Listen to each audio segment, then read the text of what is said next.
Movie की शुरुआत में हम एक आदमी को टेबल पर बंधा हुआ देखते हैं, मगर सर्जरी के बजाय उसके साथ बुरा सलूक जुल्म किया जा रहा था। सर्जन सबसे पहले उसकी छाती को काटती है, फिर ढेर सारा नमक उसके जख्म पर लगा देती है, जिससे वो बुरी तरह दर्द में तड़पने लगा। आदमी की सर से एक केमिकल निकलने लगता है, जिसे वो सर्जन छोटे से जार में जमा कर रही थी। उसके साथ तब तक ये सलूक किया गया जब तक वो मर नहीं गया। अब उस केमिकल से सर्जन ने गोलियां बनाकर ध्यान से ब्रीफ केस में रखती, यानी कि वो बहुत कीमती है। इसके बाद हम 4 दोस्तों को देखते हैं जो कैंपिंग करने आए थे और अब वापस जाने वाले। इनमें एक लड़के का नाम निक था, उसकी वाइफ और 2 दोस्त थे। निक की वाइफ का बच्चा होने वाला है, पर उसने ये बात अभी तक निक को नहीं बताई। रास्ते में ये एक गैस स्टेशन पर रुकी, जहाँ इन्हें एक औरत मिली जो मॉडल थी। वो बताती है कि मेरी गाड़ी का कुछ दूरी पर ही पेट्रोल खत्म हो गया था, अब मैंने पेट्रोल ले लिया है, तो वापस गाड़ी तक जाने के लिए मुझे लिफ्ट चाहिए। इसके लिए निक मान गया, लेकिन उसकी वाइफ को बुरा लग रहा था, मगर फिर भी निक उसे गाड़ी में बैठा ही लेता है। मॉडल को उसकी गाड़ी पर उतार कर जब ये जा रहे थे तो वो अपनी गाड़ी से मास्क पहनकर इनके पास वापस आई। साथ में बेहोश करने वाली गैस भी लाई थी, जो छिड़क कर उसके चारों दोस्तों को बेहोश कर दिया। उन्हें जब होश आई तो वो खुद को एक घर में बंधा हुआ पाते हैं, जिनके सामने 5 लोग और थे। वो भी आपस में दोस्त थे, जिनमें से एक का नाम सैम होता है। अब इससे पहले कि चारों कुछ समझ पाते, सैम का दोस्त जो बिजनेसमैन था, उसने एक प्लास उठाया, जिससे वो निक की दोस्त का नाखून उखेड़ देता है। ये देखकर निक की दोस्त को बहुत गुस्सा आया, वो उठा और बिजनेसमैन को मारने लगता है और इस तरह उनकी लड़ाई शुरू हो गई। निक इनकी लड़ाई छुड़वाकर शांत करता है। तभी इन्हें पता चला कि ये सब एक ही कश्ती के मुसाफिर हैं, मतलब किसी को भी यहाँ के बारे में कुछ नहीं पता। बिजनेसमैन बताता है कि मैंने उसका नाखून एक वीडियो की वजह से उखाड़ा है। कौन सी वीडियो, ये देखने के लिए सब ऊपर वाले कमरे में गई, जहाँ 22 घंटे का टाइमर चलना शुरू हो गया था। तभी स्क्रीन पर एक वीडियो चलने लगी। एक औरत इन सबका वेलकम करती है, फिर कहने लगी कि तुम सब लोगों की गर्दन पर एक डिवाइस लगी है, जो तुम्हारे दिमाग से खास किस्म का केमिकल जमा करे। केमिकल तभी निकलेगा जब तुम लोगों को दर्द हो। तुम्हारे पास 22 घंटे का टाइम है। टाइमर के नीचे दिए गए 9 बार को 100% पूरा करना है, तभी तुम यहाँ से बाहर जा सकते हो, चाहे इसके लिए फिर तुम्हें कुछ भी करना पड़े। दिए गए टाइम के अंदर अगर तुम ऐसा ना कर सके तो बाद में जो तुम्हारे साथ होगा वो तुम्हें पता चल ही जाएगा। यानी इनके साथ अब जो भी होने वाला है, मतलब दिमाग से केमिकल का निकालना, वो सब शुरुआत वाले सेल से जुड़ा हुआ है। अब यहाँ से बाहर निकलने के लिए 9 बार को पूरा करने के साथ साथ इन्हें गर्दन पर लगी छोटे से जार को खास किस्म के केमिकल से भरना है। अब या तो एक दूसरे को ऐसे मारे या ग्रुप्स की शक्ल में एक दूसरे को तकलीफ दे, तभी इनका जार भर सकता है। ये लोग इस तरह से भाग भी नहीं सकते, क्योंकि पूरा घर लॉक्ड है। इन्होंने भागकर देख भी लिया था, जिसमें ये नाकाम रहे थे। तो एक दूसरे को तकलीफ देने के अलावा अब इनके पास और कोई रास्ता नहीं था। लेकिन इसके लिए सैम का एक दोस्त राजी नहीं था, वो बुरी तरह घबरा गया था, इसीलिए वो खुद ही गर्दन पर लगी डिवाइस को निकालने लगता है। ऐसा करने से उसे दर्द भी हो रही थी, जिससे 9 बार आगे बढ़ने लगता है, पर जैसे उसने डिवाइस को निकाला, मौके पर ही उसकी मौत हो गई। ऐसा होने से 9 बार की परसेंटेज वापिस से पीछे हो गई, क्योंकि उसके दिमाग से निकलने वाला केमिकल जाया हो गया था। पर वो बिल्कुल 0 पर नहीं आया था, क्योंकि इसमें कुछ हिस्सा निक की दोस्त का भी था। जब उसका नाखून उखाड़ा गया था, अपने साथी को मरता हुआ देखकर सभी काफी घबरा रहे थे। तभी सैम की एक दोस्त तारा, जो बहुत खुदगर्ज थी, कहती है कि तुम सब लड़की आपस में एक दूसरे को तकलीफ दे दो, हम लड़कियों को रहने दो। पर बिजनेसमैन कहता है कि नहीं, ऐसा नहीं होगा, कोई लड़का लड़की यहाँ नहीं देखा जाएगा, तकलीफ सबको बराबर सहनी पड़ेगी। तब सबसे पहले बिजनेसमैन तकलीफ सहने के लिए मान जाता है, क्योंकि वो यहाँ से जल्द से जल्द निकलकर अपने बेटे के पास जाना चाहता है। इसीलिए सब लोग उसे कुर्सी पर बिठाकर खूब पीटते हैं। 1 घंटा पीटने के बाद ये रुक गई। जहाँ बाल की परसेंटेज थोड़ी सी ऊपर 7% तक आ गई, लेकिन जाहिर है ये उनके लिए काफी नहीं थी, क्योंकि इसमें टाइम ज्यादा लगने के साथ साथ वो थक भी गई थी। बिजनेसमैन ने भी हालांकि ज्यादा मार खाई, लेकिन बार सिर्फ थोड़ा सा ही ऊपर गया। तो अब इन्हें आसान तरीका चाहिए था, जो वहाँ रखे औजार थे। इसमें टाइम और एनर्जी कम लगेगी, दर्द ज्यादा होगी, तो बार तेजी से ऊपर जाने लगेगा। ये देखकर बिजनेसमैन को एहसास हुआ कि मैंने पहला नंबर लेकर गलती कर दी, क्योंकि सारे खतरनाक तरीके सबसे पहले मेरे ऊपर आजमाए जाएंगे। और अब ये लोग बिजनेसमैन को टेबल पर बांध देते हैं।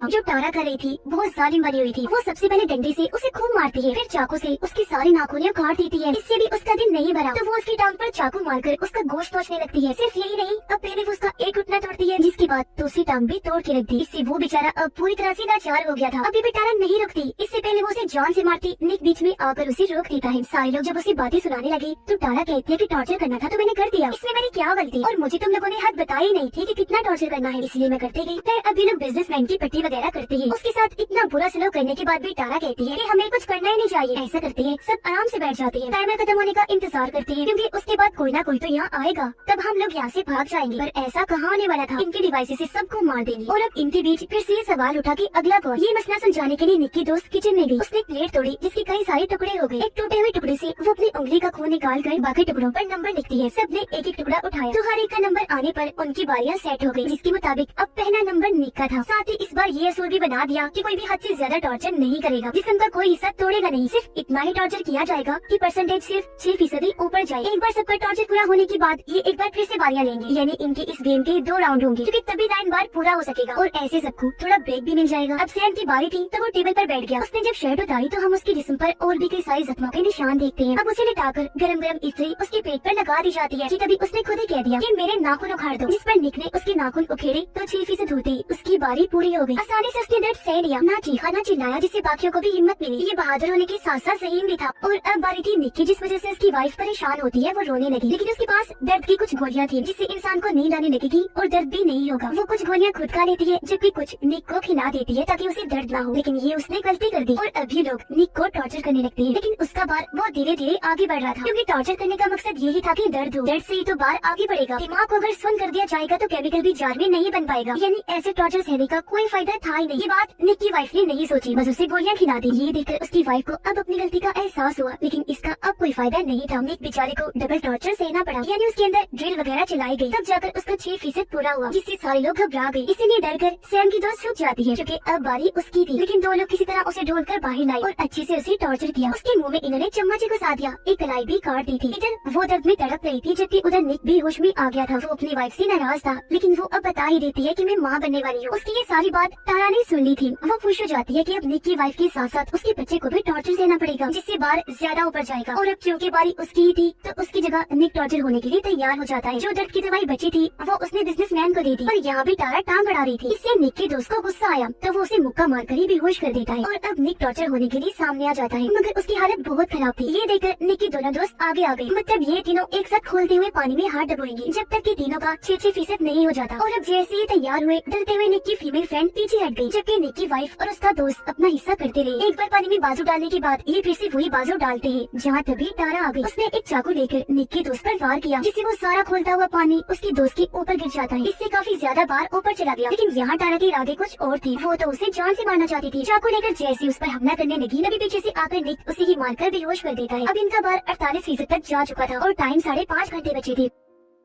अब बारी थी तारा की, जिसे तकलीफ पहुंचाने के लिए हर कोई तैयार बैठा था। जो इतने देर से वो सबके साथ कर रही थी, तो वही चीज अपने साथ होती देखकर वो बौखला गई। वो एक औजार उठाकर निक के दोस्त की गर्दन में घुसा देती है, तेजी से उसका खून निकलने लगा, जिससे वो वही मारी गई। और इस तरह उसका केमिकल जाया होने से बाहर नीचे आ गया था। ये देखकर निक के दोस्त को बहुत गुस्सा आया। वो आगे बढ़ा ताकि तारा को मार सके, लेकिन तभी निक उसे रोक देता है, समझाने लगा कि ऐसा मत करो, ये बेवकूफी होगी, क्योंकि अगर उसे जान से मार दिया जाएगा तो हम सबको और ज्यादा टॉर्चर सहना पड़ेगा। तारा के इसी का भी, इसीलिए उसे मारने की बजाय अपना गुस्सा उस पर निकालो, क्योंकि इससे हमारा ही फायदा होगा। दोस्त मान तो गया, लेकिन वो कहता है कि एक शर्त पर, टॉर्चर मैं करूंगा। इसीलिए उसे मौका दे दिया गया। उसने एक रेंच उठाकर पहले उसकी गर्दन पर मारा, फिर एक कटर मशीन को उसकी जिल्द पर रगड़कर बहुत ज्यादा तकलीफ दी। ऐसा तब तक चलता रहा जब तक वो बेहोश नहीं हो गई। अब तक बार भी 85% तक जा चुका था, लेकिन टाइम इनके पास बहुत कम था। बार को पूरा करने के लिए इनके पास बस 1 घंटे का टाइम था। अब बचे हुए 5 लोग फैसला करते हैं कि हम अपनी गर्दन की हड्डी तोड़ेंगे। उससे हमें इतनी दर्द होगी कि और कुछ करना ही नहीं पड़ेगा, बार पूरा हो जाएगा। इसलिए निक का दोस्त एक रेंच लेकर बारी बारी सबकी गर्दन की हड्डी तोड़ देता है। लेकिन जब बारी आई निक की वाइफ की, तो वो रुक गया और अब निक रेंच लेकर उसकी हड्डी भी तोड़ देता है, जिससे सच में बार पूरा हो गया। ऐसा होते ही औरत की वीडियो फिर से चल पड़ी, जिसमें वो कह रही थी कि बहुत खूब, तुम सब जीत गए हो। अब ऊपर वाले कमरे में जाओ, जहाँ एक डिवाइस के जरिए तुम्हारे केमिकल वाले जार निकाल लिए जाएंगे, जिसके बाद तुम आजाद हो, यहाँ से जा सकते हो। ये सुनकर उन्हें सुकून मिला। वो ऊपर जाकर बारी बारी अपने जार को निकलवाते रहे और एक दरवाजा सबको बाहर भेजता रहा। सब लोगों के जाने के बाद जब निक का दोस्त गया, तो वो चिल्लाने लगता है। उसकी आवाज सुनकर निक को शक हुआ। वो जब बाहर आया तो पता चला कि सब वहाँ मरे पड़े हैं, क्योंकि उन्हें सैम मार रहा था। वो अब निक के दोस्त को भी चाकू से मारकर एक कमरे में भाग गया। उधर निक की वाइफ अभी भी अंदर ही थी। वो बिजनेसमैन को वहाँ से निकाल रही थी। तब बिजनेसमैन उसे बताता है कि मैंने एक ऐसे ग्रुप के बारे में सुना था जो इंसानों को टॉर्चर करके उनका केमिकल निकालकर दवाई बनाते हैं, जो एक गोली $12,000 की बिकती है। पर उसे क्या पता था कि मैं भी इसमें ही फंस जाऊंगा। बातें करते करते वो दम तोड़ देता है, जिससे उसका केमिकल जाया होने की वजह से बार फिर से नीचे आ गया। वो अब 89% पर आ गया था, जिसका मतलब था कि निक की वाइफ यहीं पर फंस गई है। इसे अब खुद ही बार को पूरा करना है, वरना ये भी इधर ही मारी जाएगी। ये चीज उसे करनी भी 18 मिनट में है, पर वो एक भी मिनट गवाए बगैर खुद को टॉर्चर करने में लग जाती है। अपने जले हुए हाथ पर वो सबसे पहले ब्लीच डालती है, फिर उसी हाथ को दरवाजे में देकर बार बार मारकर भेजती है, यहाँ तक कि अपनी कमर पे चढ़ा लेती है। फिर उसी हाथ में कील ठोकती है, तब जाकर बार फिर से पूरा होता है। वो बाहर आई, निकलने की बारी उसकी थी, लेकिन सैम ऐसा होने नहीं देगा। वो अपने डिवाइस तो निकाल लेता है, लेकिन एक बटन जैसे उसने दबाया,